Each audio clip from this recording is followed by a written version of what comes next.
Hi everybody, in this video I am walking you through how to do doorknob stretch.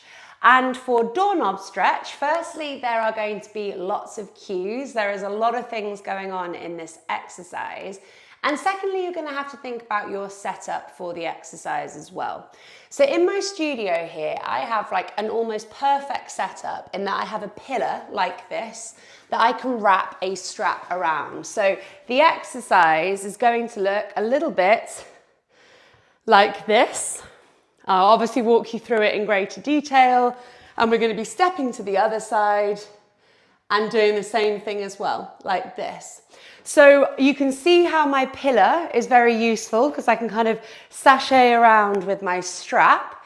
You can use, depending on what you've got at home, you can use a doorknob, which is the name of the exercise. You might want to try and attach a strap to it somehow, but you've got to make sure that you feel really secure.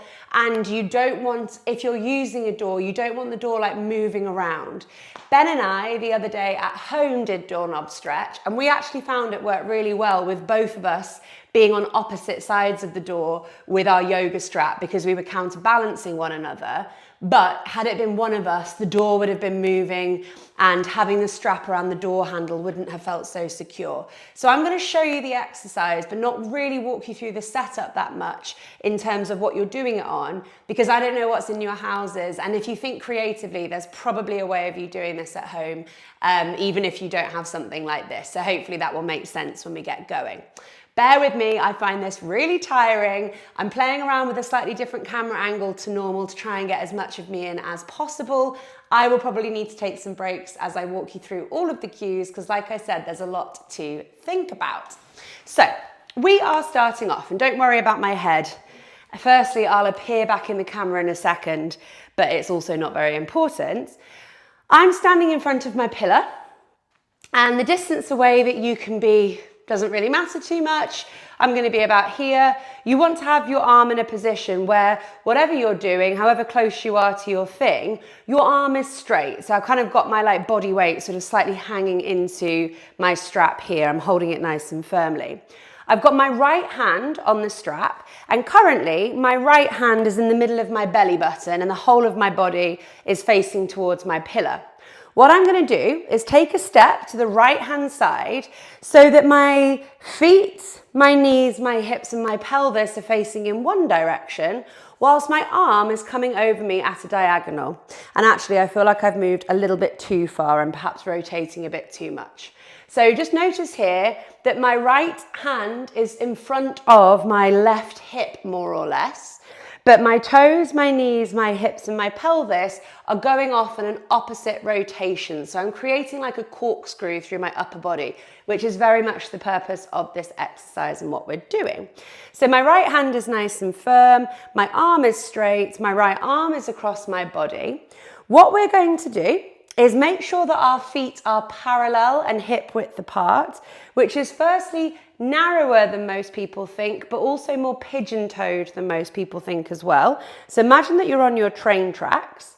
You're going to bend your knees as much as you can comfortably. So, you know, if you need to be here, that's absolutely fine, but we're aiming to get a little bit lower, and that's going to be more challenging through the muscles in our legs. And as we do this bend down our knees, firstly, we want to make sure that our weight distribution is even through both of our feet, but also from front to back of our feet. And we want to make sure that our toes, our kneecaps and our hips are in alignment with one another. So because your upper body is twisting you in this direction, when you look down at your knees, if you're not concentrating, you might notice that your knees go higgledy-piggledy, and we don't want that.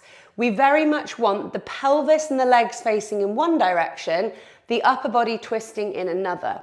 If your knees, when you look down, if they're not level, and if one is further in front than the other, what you're doing is you're twisting your pelvis, you're not twisting your spine. So you're losing the intention of this particular exercise. This is hard.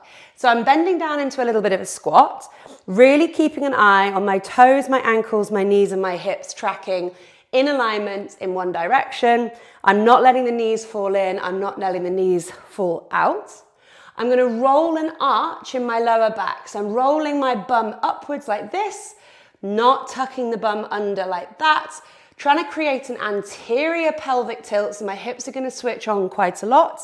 See if you can sink a little bit lower without letting those knees drift. I'm putting the back of my left hand against the back of my pelvis, making sure I'm not twisting from my lower body. I'm going to use my left shoulder to open up, and I'm going to try and pull both of my shoulder blades back and down. My head goes in the same direction, and we're going to hold this in this type of way. What you're trying to do throughout the exercise is really hone in on the anterior pelvic tilt, going a little bit lower, keeping that pelvis still, but using that left shoulder and that left mid-back to really crank you open in the thoracic region, okay? I'm already tired, I'm already out of breath, I'm already sweaty. We're gonna do a minute here, then we'll swap sides. I won't do so much talking on the other side just because you won't be able to see me so much. But hopefully at this point you are going to be experts. So toes, ankles, knees and hips in alignment, facing in a rotational position away from the thing that you've got the strap sort of looped up over. My knees bend, they don't fall in, they don't fall out, they stay tracking with my toes. I roll an arch in my lower back and I try and go a little bit lower in my legs. Try and keep the weight distribution even through both of your feet, as well as trying to keep the weight distribution even through the lengths of your feet without letting the knees fall apart. Back of the hand goes on your pelvis.